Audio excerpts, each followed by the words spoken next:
di Dapil Jawa Tengah 5. Meski terbilang tak punya pengalaman bersinggungan dengan dunia politik, Angel Elga langsung dipercaya sebagai penarik massa untuk mengejar pemenuhan kursi DPR partai berlambang Ka'bah itu. P3 memang salah satu partai politik yang mengambil strategi menempatkan artis dan selebritis di deretan calon wakil rakyat. Selain Angel Elga, ada nama Oki Asokawati, Mat Solar, dan Ratih Sanggarwati. Apa prestasi seorang Angel Elga?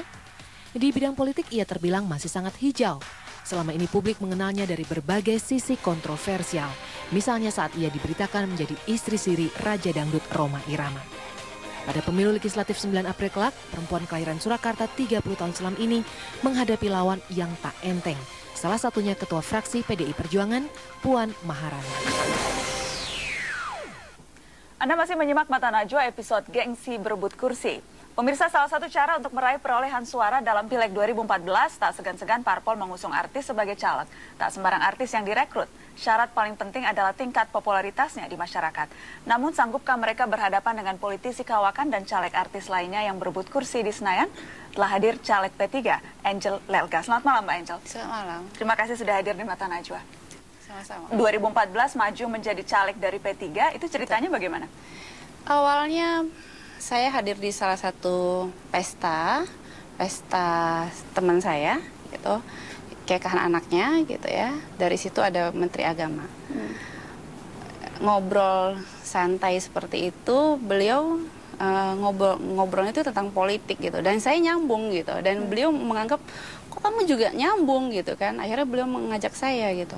Jadi ini ajakan langsung dari Ketum P3 ya, Surya Dharma Ali, ketika bertemu pada suatu pesta akekahan. Iya, pesta itu adalah pestanya wakil dari P3 ya. Gitu. Anda ketika itu hadir sebagai undangan atau memang undangan karena istrinya Monoarfa, Soeharto Monoarfa adalah teman saya. Oke. Nah, ketika itu ditawarkan jadi caleg, Anda kemudian langsung tanpa ragu-ragu langsung mau atau sempat berpikir-pikir dulu nih? Sempat berpikir panjang, bahkan saya menolak pada saat itu. Saya berpikir bahwa apa iya saya masuk ke partai Islam, apa iya saya mau masuk politik dengan yang betul-betul profesional atau hanya sekedar saja gitu. Kalau kita bicara partai Islam, Mbak Angel, yang paling menarik adalah melihat bagaimana hubungan Islam dengan negara. Itu kan selalu menjadi problematik kalau kita bicara tentang partai Islam. Pandangan Anda soal itu? Kalau partai Islam, itu boleh dikatakan gini, sekarang ini kan memang merosot. Ya.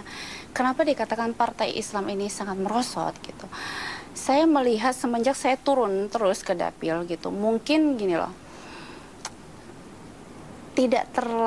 mereka ini tidak terlalu banyak strategi yang mereka pakai sehingga punya trik-trik yang luar biasa dengan partai-partai yang lain.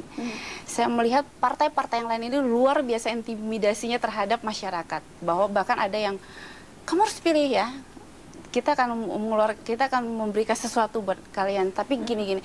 Kalau partai P3 ini lebih mengajak ke gini, ayo kita coba istiqomah, ayo kita coba pengajian. Itu kan kalau kita bicara pendekatan komunikasi ke konstituen. Kalau kita bicara yang lebih inti dari itu seperti tadi hubungan Islam dan negara, katakanlah soal perda-perda syariah yang bermunculan. Pandangan Anda soal itu?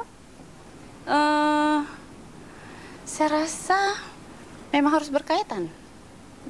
Maksudnya? Ya? Karena gini, kita berpolitik harus dengan dasar-dasar seperti itu juga, benar nggak? Seperti apa, Mbak? Maaf.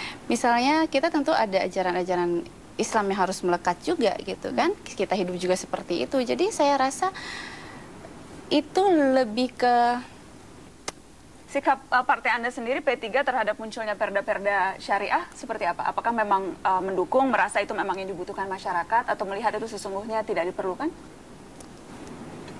Sampai ke dalam situ saya tidak terlalu bertanya kepada ketua saya, karena itu artinya mereka punya pertimbangan sendiri gitu. Mereka punya pertimbangan sendiri. Saya juga tidak mau terlalu ikut campur ke ranah sisi situ ya gitu. Artinya buat saya nggak, ini kan pandangan politik partai yang Anda bergabung begitu.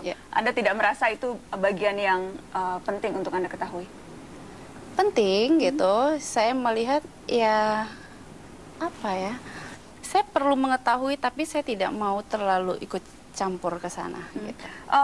Seberapa jauh sih partai memberikan support kepada caleg-calegnya, Mbak Angel? Apakah misalnya kemudian, karena kan Mbak Angel berarti ini baru berapa, setahun ya di P3?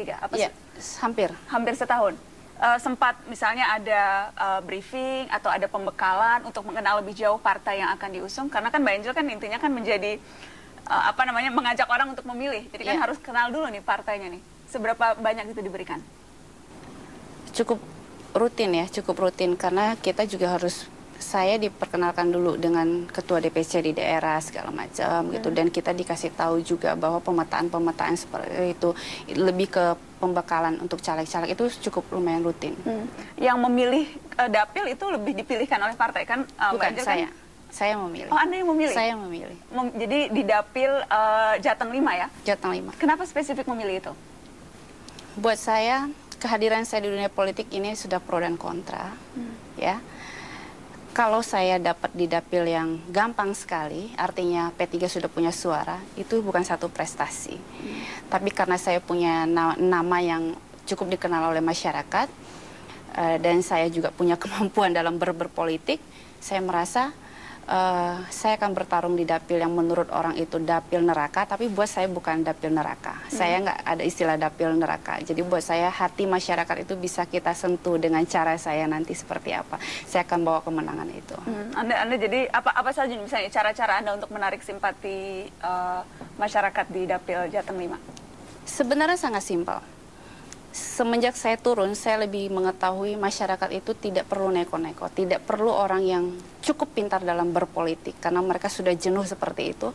Orang pintar berpolitik tapi belum tentu bisa membantu masyarakat. Masyarakat kita itu sekarang lebih senang kita datengin dia, kita tampung semua keluh kesah mereka, kita berbuat sedikit tapi menyentuh mereka. Artinya banyak program-program yang kita bisa lakukan di dapil itu. Tetapi, apa misalnya yang Anda lakukan, Mbak? Misalnya, saya masuk ke pertanian. Saya masuk nanti ke sekolahan. Seperti itu. Ke pertanian itu jadi maksudnya Anda menemui para petani? Selain itu, saya juga mengadakan lahan. Maksudnya mengadakan lahan? Jadi saya mempunyai lahan juga di sana. Saya sekalian juga saya berbisnis di sana, padi, tetapi melibatkan masyarakat di sana. Artinya terpilih tidak terpilih itu urusan saya dengan itu urusan Allah, gitu kan, garis tangan saya. Jadi dengan menyediakan lapangan kerja begitu betul. Ya. Betul. Artinya kalau mau turun sebagai calon pemimpin, tidak usah banyak janji, tapi banyak reaksi. Itu yang paling terpenting sekarang buat masyarakat. Gitu. Apa kemudian yang biasanya Anda katakan ke konstituen ketika bertemu? Mereka kenal Angel Elga itu siapa? Sangat kenal. Sangat kenal ya? Anda dikenal sebagai apa, Mbak, kalau di dapil? Penyanyi, dan juga pemain sinetron, karena dulu sinetron saya lumayan menyentuh sampai ke bawah-bawah gitu, karena dulu saya juga banyak sinetron Islam. Dan gitu. Anda pemain film juga ya, Mbak ya? Betul. Pemain film ya? Ada film Anda menarik nih, Mbak. Di tahun 2009, Susuk Pocong. Kemudian di tahun 2010, Rintihan Kuntilanak Perawan. Di tahun 2011, Pelukan Hantu Janda Gerondong. Iya. 3 film itu. Dari bagaimana Anda sempat ditanya tidak tentang rekam jejak Anda, termasuk film-film yang Anda bintangi ini sebagai Hantu Janda Gerondong dan Kuntilanak Perawan? Masyarakat tidak ada yang tahu film saya. Mereka justru lebih tahu kalau saya ini pernah main film religi pada saat itu, karena memang film saya rutin sekali tayang di salah satu stasiun TV. Dan juga mereka lebih melihat saya sebagai penyanyi gitu. Mungkin di sana mereka tidak sering datang ke bioskop ya, jadi kalau film kan kita mesti datang ke bioskop gitu. Kalau film sinetron kayak FTV kan mungkin di TV-TV mereka sering nonton. Mbak Angel, tapi Anda betul-betul sudah yakin nih menjadi anggota DPR? Karena dari tadi pertanyaan-pertanyaan saya ke Anda, tampaknya Anda menjawabnya juga agak ragu-ragu, Mbak. Anda sudah yakin betul-betul Anda caleg nomor 1 loh, Mbak Angel? Saya caleg nomor 1.